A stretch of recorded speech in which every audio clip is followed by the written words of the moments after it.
Hello my dear friends, welcome to Lucky Education. And आज हम start करेंगे class 10th biology का chapter number 3 genetics. ठीक है, 4 नंबर का चैप्टर है, 4 मार्क्स का चैप्टर है और दो नंबर के 2 क्वेश्चन या एक ही 2 मार्क्स के 2 क्वेश्चन आ सकते हैं। एक क्वेश्चन आ सकता है जिसमें कंबाइंड भी क्वेश्चन पूछा जा सकता है और मैं बताऊंगा कैसे कैसे क्वेश्चन पूछे जाते हैं। तो जेनेटिक्स जिसको हम आनुवंशिकी कहते हैं, आई होप आपने ये शब्द बहुत बार सुना होगा आज से पहले भी।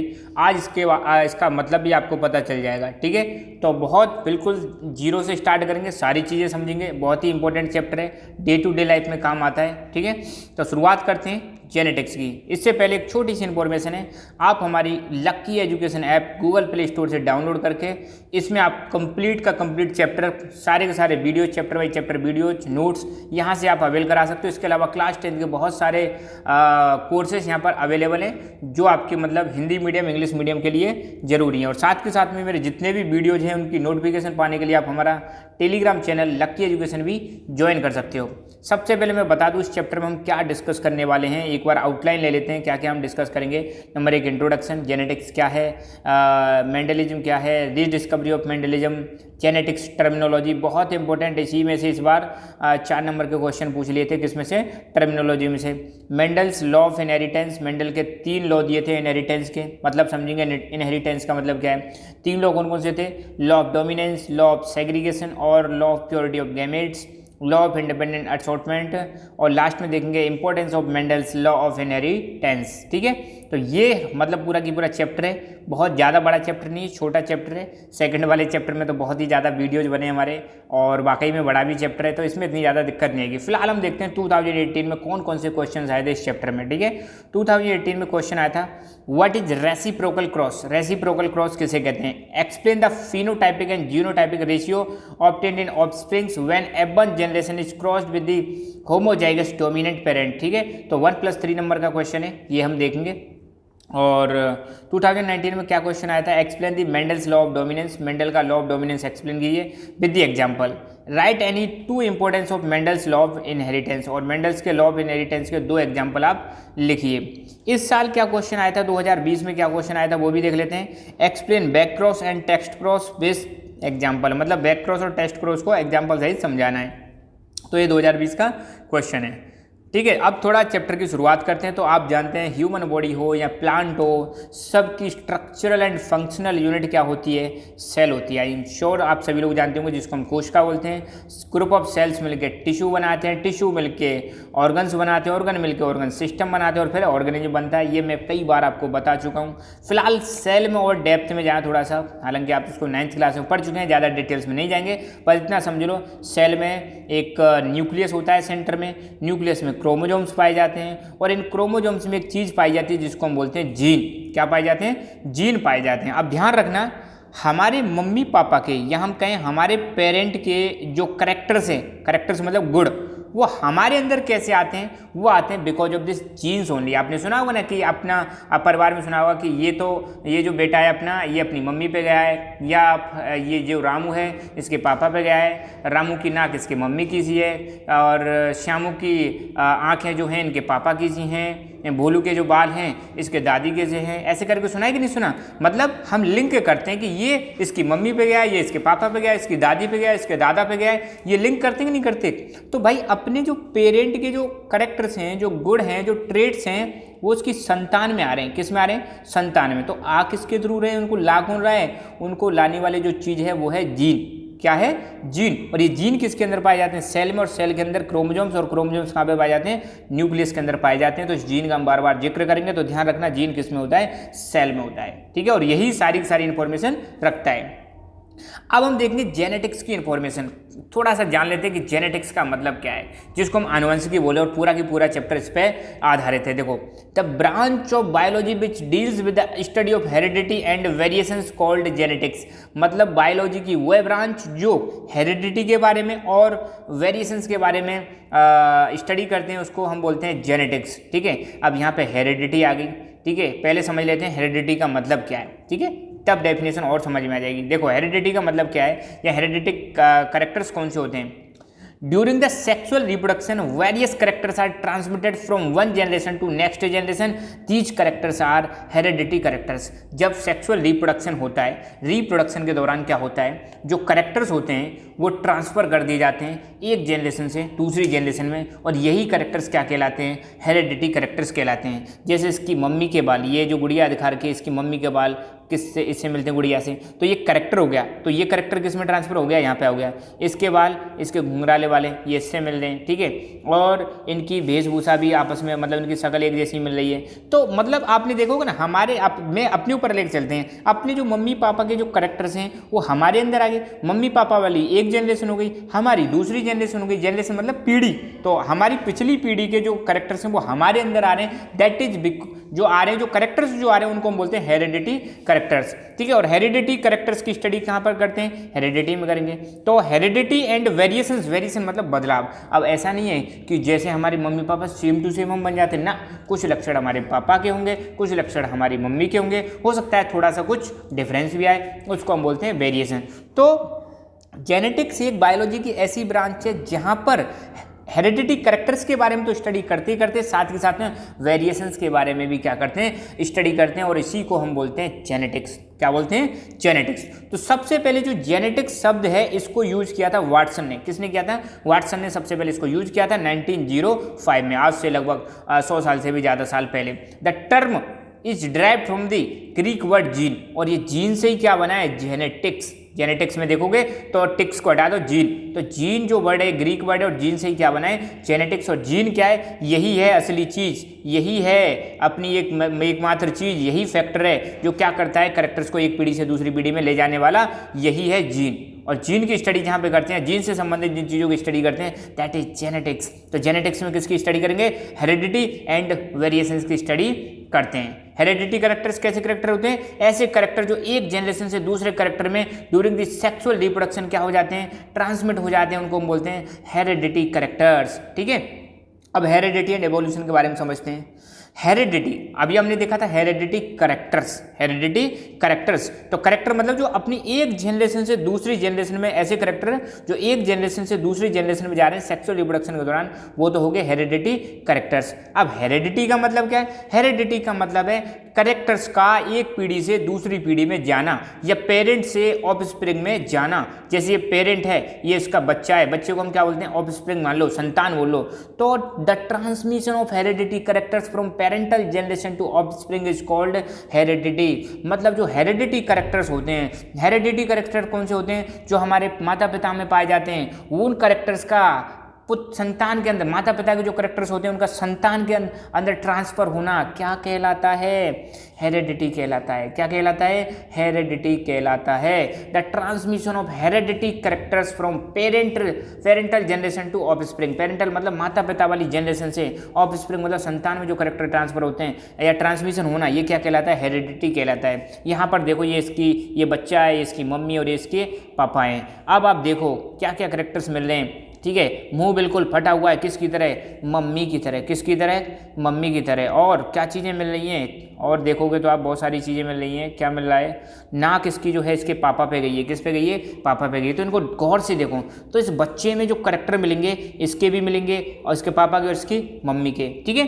तो करेक्टर्स का हेरिडिटी करेक्टर, आप ध्यान देना, जब भी बात आ जाए हेरिडिटी करेक्टर मतलब ऐसे करेक्टर जो एक जनरेशन से दूसरी जनरेशन में ट्रांसफर होते हैं, उनको हेरिडिटी करेक्टर्स कहते हैं, पहली बात। और हेरिडिटी करेक्टर्स का एक जनरेशन से दूसरी जनरेशन में जाना या पेरेंट से ऑफस्प्रिंग में जाना क्या कहलाता है, हेरिडिटी कहलाता है। तो हेरिडिटी का मतलब क्या है, किसी चीज़ का एक जनरेशन से दूसरी चीज में जनरेशन में जाना। और सबसे पहले जो हेरिडिटी शब्द है इसको कॉइन किया था या सबसे पहले यूज किया था स्पेंसर ने, और कब किया था, 1863 में। तो during the sexual reproduction variations occur among different organism of the same species due to crossing over during meiosis. अब देखो 9th क्लास में आपने ये पढ़ा होगा सेल साइकिल, ठीक है। सेल साइकिल में आपने देखा होगा सेल साइकिल और सेल डिवीजन पढ़ा था, सेल डिवीजन में मियोसिस और माइटोसिस पढ़ा था, ठीक है। तो वहाँ पे आपने चीज़ें देखी होंगी कि जब ये मियोसिस होता है उसके दौरान कुछ वेरिएशन होता है। क्या होता है, और वेरिएशन क्यों होता है, क्रॉसिंग ओवर होने की वजह से। क्या होने की वजह से, क्रोमोसोम्स होते हैं उसमें क्रॉसिंग ओवर होती है, तो क्रॉसिंग ओवर होने की वजह से वेरिएशंस आते हैं, ठीक है। तो यहाँ पे देख सकते हो मम्मी और पापा के दोनों के लक्षण इनमें आगे, ठीक है, वेरिएशन की वजह से। तो ये ध्यान रखना। ये वेरिएशन किस वजह से आते हैं? क्रॉसिंग ओवर होने की वजह से। और क्रॉसिंग ओवर कब होती है? मियोसिस के दौरान। और मियोसिस क्या है? कुछ नहीं है, सेल डिवीजन का एक प्रोसेस है, ठीक है ना। तो यहाँ पे ज़्यादा डिटेल मत जाना, बस इतना समझ लो मियोसिस सेल डिवीजन का टाइप है। और जब मियोसिस होता है तब क्या होता है? जीन क्रॉसिंग ओवर होने की वजह से वेरिएशंस आते हैं किसमें? संतान में, ठीक है। तो बस इतना सा याद रखना है हेरिडिटी में। अगला एक है इनहेरिटेंस। इनहेरिटेंस का मतलब क्या है? जेनेटिक ट्रेट और character that is passed on from parent to next generation of offspring, उसको हम क्या बोलते हैं? इनहेरिटेंस बोलते हैं। मतलब माता पिता के जो करेक्टर हैं किस में चले जाएं? ऑफस्प्रिंग में चले जाएं, तो इसको हम क्या बोलते हैं? इनहेरिटेंस बोलते हैं। अब भाई साहब हम डिस्कस करेंगे द फादर ऑफ जेनेटिक्स। कौन? Gregor John Mendel. John Mendel ji को क्या कहा जाता है? फादर ऑफ जेनेटिक्स कहा जाता है। एक नंबर का क्वेश्चन तो सीधा सीधा बन गया। और इन्होंने क्या किया था? मटर के पौधे, ये देख सकते हो मटर, व्हाट ए ब्यूटीफुल, कितनी प्यारी मटर है, खाने का मन कर रहा होगा आपका, मगर है नहीं तो कोई बात नहीं, नहीं तो सर्दियों में खा लेना, ठीक है। तो भाई जेनेटिक्स के जो फादर है वो कौन है? Gregor Johan Mendel. किस पर एक्सपेरिमेंट किए थे इन्होंने?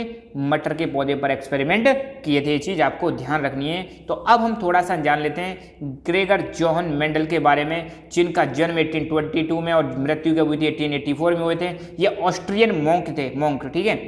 इन्होंने मटर के पौधे पर एक्सपेरिमेंट किया था और इन्होंने जो he thought that in heritable factors retain their individuality generation after generation. मतलब ये कह रहे हैं, इन पहले जीन्स नहीं बोला इन्होंने क्या बोला था? जीन्स को हेरिटेबल फैक्टर्स बोला था। ये कह रहे हैं ये जो हेरिटेबल फैक्टर्स हैं या जीन्स होते हैं, एक जनरेशन से दूसरी जनरेशन में क्या होते हैं? पास्ड होते हैं, ठीक है। तो ध्यान रखना, father of genetics Gregor Johan Mendel, ठीक है। कहाँ के थे? ऑस्ट्रियन प्रीस्ट थे, प्रीस्ट ऐसे बोलते हैं, चर्च के पादरी थे। चर्च के पादरी होते समय इन्होंने क्या किए थे? एक्सपेरिमेंट किए थे बहुत सारे प्लांट्स पर। यहाँ पे तो बता रखा 30,000 मटर के प्लांट पर इन्होंने एक्सपेरिमेंट किए 1856 से लेकर 1863 के बीच में, ठीक है।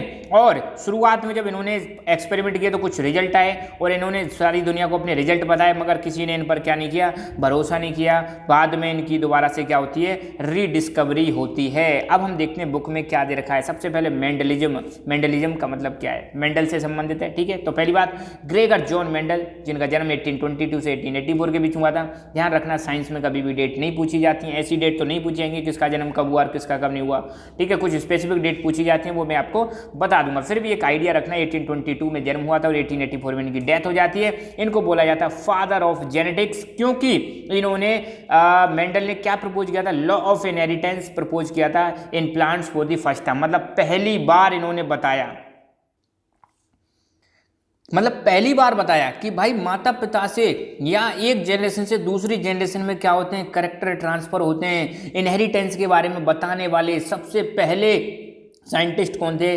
ग्रेगर जॉन मेंडल, ठीक है। तो ध्यान रखना, इनको इसलिए क्या बोला जाता है? फादर ऑफ जेनेटिक्स बोला जाता है, जो कि बायोलॉजी की एक ब्रांच है। तो ग्रेगर जॉन मेंडल, इनका जन्म हुआ था 22 जुलाई 1822। कहाँ पे हुआ था? एक विलेज का नाम दे रखा है Silesian village, Heinzendorf, state of Austria. Austria में इनका जन्म हुआ था और इनकी मृत्यु हुई थी 6 जनवरी 1884। पहली बात तो ध्यान रखना, जो ऑस्ट्रिया है इसको कंफ्यूज मत करना ऑस्ट्रेलिया से। ये जो ऑस्ट्रिया है ये आता है आपका कहाँ पर? यूरोप में आता है। आज की डेट में ऑस्ट्रिया देखने को मिलेगा, वो इसके ऑस्ट्रिया के ऊपर जर्मनी है और इसके कई सारे कंट्रीज के आसपास हैं, जैसे हंगरी, स्लोवाकिया, चेक और नीचे इटली, ये कई सारे, स्विट्जरलैंड, ये आपको यहाँ पे देखने को मिलेंगे। और ये वही ऑस्ट्रिया है, ये वही ऑस्ट्रिया जो वर्ल्ड हिस्ट्री में आप पढ़ते हो, ठीक है ना। वर्ल्ड हिस्ट्री में आपने पढ़ा था ना, ऑस्ट्रिया एंड प्रशिया, वही वाला ऑस्ट्रिया। ये प्रशिया और ऑस्ट्रिया जो कट्टर दुश्मन थे एक दूसरे के, ठीक है ना। तो ग्रेगर जॉन मेंडल का जन्म 1822 में और डेथ कब होती है? 1884 में होती है। ऑस्ट्रिया में इनका जन्म हुआ था। अगर ये भी भूल जाए तो बता देना ऑस्ट्रिया में इनका क्या हुआ था? जन्म हुआ था। इन्होंने जैसे ही फिलॉसफी में डिग्री रिसीव की तो ये प्रीस्ट बन जाते हैं चर्च के। कहाँ का चर्च था? ब्रन, ऑस्ट्रिया। ऑस्ट्रिया में एक जगह है ब्रन, यहाँ के चर्च के क्या बन जाते हैं? प्रीस्ट बन जाते हैं, चर्च के पादरी बन जाते हैं। जैसे उन्होंने फिलॉसफी में क्या ले ली? डिग्री ले ली, शायद जॉब नहीं मिली होगी इसलिए क्या बन गए? पादरी बन जाते हैं। Mendel performed hybridisation experiment on garden pea. ध्यान देना, इन्होंने हाइब्रिडाइजेशन एक्सपेरिमेंट किए, मतलब मटर के एक प्लांट को दूसरे प्लांट से क्या कराया? क्रॉस कराया। तो ये क्रॉसिंग ओवर होती है, इसी को हम क्या बोलते हैं? हाइब्रिडाइजेशन। तो हाइब्रिडाइजेशन के अभी हम देखेंगे कैसे किए थे, वो बाद में देखेंगे, फिलहाल इतना समझ लो।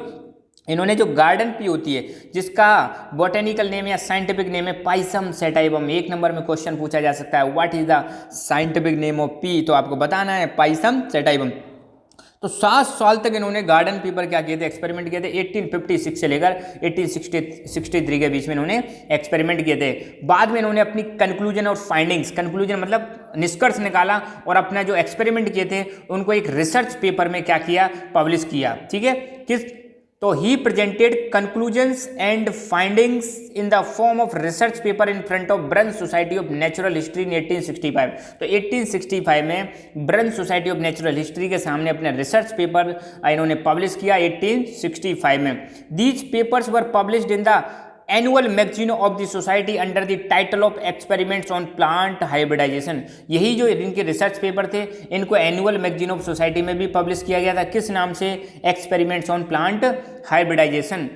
देखो हाइब्रिडाइजेशन के दौरान क्या करते हैं, दो चीज़ लेते हैं और दोनों की प्रॉपर्टी को मिला के तीसरी चीज़ हम बना देते हैं। मान लो एक गाय ले ली जो ज़्यादा दूध देती है, दूसरी गाय ले ली जो मतलब हष्ट पुष्ट है, ये ज़्यादा दूध दे रही है सपोज, ये मतलब हल्की है, दूसरी कैसी है, हष्ट पुष्ट है। तो दोनों की प्रॉपर्टी मिला दी तो तीसरी कैसी बन जाएगी, हष्ट पुष्ट भी बन जाएगी और दूध देने वाली भी बन जाएगी। तो हाइब्रिडाइजेशन के दौरान क्या होता है, 2-3 कैरेक्टर्स को मिला के एक सिंगल स्पीसीज में उनको मतलब ले लिया जाता है, एक ऐसी स्पीसीज तैयार कर ली जाती है जो 2 स्पीसीज के कैरेक्टर को इनहेरिट करती है। ठीक है ना, क्रिगर जन्ममंडली अभी चल रहा है। ठीक है, on the basis of result of his experiment on P Mendel proposed law on inheritance. ध्यान देना, मेंडल ने क्या किया, अपने एक्सपेरिमेंट के आधार पर किस पर इन्होंने एक्सपेरिमेंट किए थे, पी मतलब मटर पर जो इन्होंने एक्सपेरिमेंट किए थे उनके आधार पर इन्होंने अपने लॉ प्रपोज किए। और किससे संबंधित थे, लॉ ऑन इनहेरिटेंस। कैसे मटर के एक प्लांट से दूसरे प्लांट में जो करेक्टर्स होते हैं ट्रांसफर होते हैं, इनके आधार पर इन्होंने जो 6-7 साल लगातार एक्सपेरिमेंट किए थे